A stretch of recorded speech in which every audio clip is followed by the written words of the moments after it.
Family, what's up, man? Bit of a change of scenery today. I'm not in town. I'm actually in Texas. My little sister's moving, so I got to participate in her transition, which has been an exciting, fun time. And there's music playing in the background. Hopefully, y'all can hear me over that. But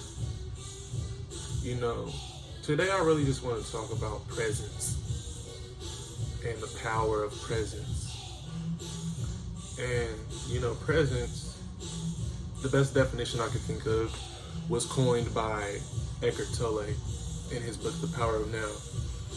And pretty much it's just the idea that there's no such thing as the past, there's no such thing as the future, but there's only now, there's only this moment, and there's only the things that are going on right now. And a lot of times what we do is we are projecting, right? We are projecting a reality that is illusory because we have been characterized by instances and experiences and information that, has integrated in our psyche. And we're constantly painting this image, right? And telling this story. And we are playing this role in our life instead of actually living our life. And so, just to make it applicable, man, I just want to give some things to do that can help us stay present, right? And these are things that I do personally. And meditation was never a norm for me growing up. I never was raised to meditate. I wasn't told, take time to yourself and just breathe. And even when I decided that that's a practice I want to start, I didn't really have a conscious agenda. Like, I was just literally breathing, but still, just letting my mind wander. And that's fine. And I realized that is how it starts off a lot of times with that practice. And so you have to be patient with yourself and understand that when you begin to take that time to yourself and really, kind of detach from the external attachments we have and allow yourself to separate, there's a transition period where that monkey mind is like, it's grabbing. Because that's in a lot of ways, that's how our mind is conditioned. We're always attaching our attention to something instead of ourselves, instead of the stillness that exists inside of us. And so that's one thing I understand now that will really keep you present is focusing on your breath, really consciously, breathing in, breathing out, and feeling the sensations of your body and allowing, your mind to settle.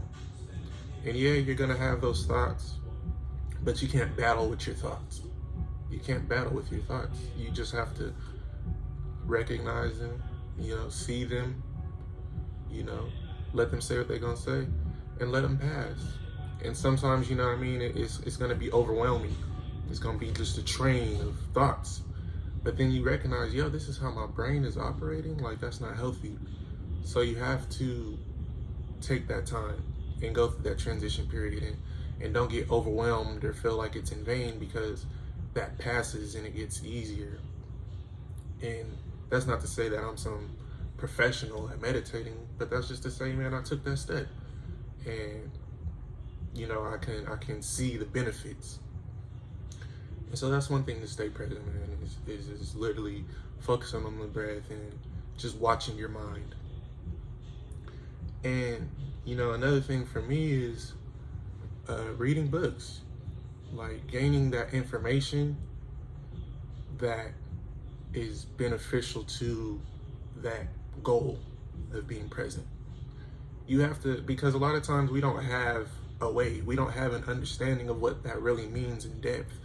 And so when you're exposed to that information, then you realize that starts to ruminate in your subconscious, and it starts to come to your conscious mind, and you know, you start maneuvering different because you have a different ideology operating in the background. And so you'll have moments of like presence. You'll start having epiphanies. You'll start feeling, you know what I mean, more in tune with yourself. And that can be credited to seeking that information, because, you know, you are not a fixed mind. You're malleable, you are plastic, you have plasticity, and you can be changed. But that takes, you know what I mean, being exposed to new ideas and not being stuck in what you believe to be true. You have to stay open. That's another thing. To stay present, you have to stay open. If you have a conclusion about everything, if you have a, you know what I mean, just a closed mind, then you'll never be present, because you're not, the world is constantly flowing. And if you're closed, and if you're not in harmony with life, then you can't be present, because you're always in a state of resistance. So that's another thing. You have to be open-minded and you know, seek information that may be uncomfortable to your belief system. That's another thing. And for me, man, the last thing I'll say is really just, you know, being outside, being exposed to nature, really being in nature. Like, find a space, a park, a walk, a trail, somewhere you can go and really just be around the trees, the grass, you know, somewhere away from society, somewhere away from people, you know, and literally look at the quality that exists there, the quality of the energy, the pure energy that exists there. There's no agenda, there's just stillness, there's just being. And in that space, man, you can learn so much of your true nature, because that's who you are.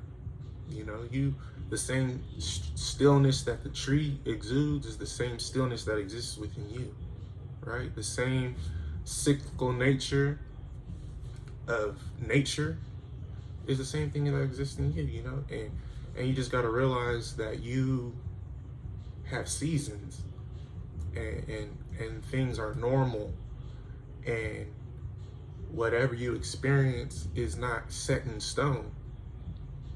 And so you can always move forward, because to be present, man, you have to constantly be still and allow energy to flow to you and through you without fear or without resistance. And nature shows us how to do that, right? And so that's another thing. Just find some time to be out there, even if it feels corny. You know what I mean? I'm gonna keep 100. Like, a lot of the things that I do now, 3 years ago, Mike, would be, yo, that's corny. That's some hippie, that's some woo-woo, that's, you know what I mean, that's not me. And so I realized that my identity was limiting me. So you can't be limited in who you think you can be, or what role you want to play. You know what I mean? And just to be more specific, especially the Black community, man, because me being a Black man, my heart feels for the Black community, and I feel for, you know what I mean, the things we have to go through in this country. But also I feel like we have the ability to change our circumstance, at least here. And I see so many people being afflicted by the external world and allowing that to have an influence on how they interact with themselves. And for me, I just feel like, yo, you have the power to do something else. And, you know what I mean, that's pretty much all I want to say. And just in conclusion, just to go over those 3 things once again: to stay present, focus on your breath, allow yourself to watch your mind and your thoughts. Just be still with yourself. 1, 2, seek information. Keep seeking information, because when you have a goal to be more present, you need an idea of what that means. You can't just say, it's easier said than done, right? Because presence is a entire concept with layers and depths. So you have to seek what that means, and you got to find information and people who have actualized that and kind of mimic their behavior, because we have the same abilities. And 3, man, get in nature, get in the sun, get outside, stop cooping yourself up in the house, feel that energy of freedom, like be exposed to the expansion that exists within the universe, because in the grand scheme of things, we are so small, but we magnify our problems, we magnify our experiences, we magnify these things that we feel like afflict us, when in reality, like the sun still rises every day, the trees still grow, the wind still blows, like things that are really keeping the world organized and functioning and providing us with all our necessities, the air we breathe, the food we eat, like the things that are really providing necessities, the things that really matter are here. And we are a part of that. And because we're a part of that, we really matter. But what doesn't really matter is the problems we create for ourselves and magnify. And you know what I mean? That's truly all I wanted to say. Thank you for tapping in. My name is Prince Teflon. Subscribe and hit that bell. I'm gonna keep coming out with some more information. Peace.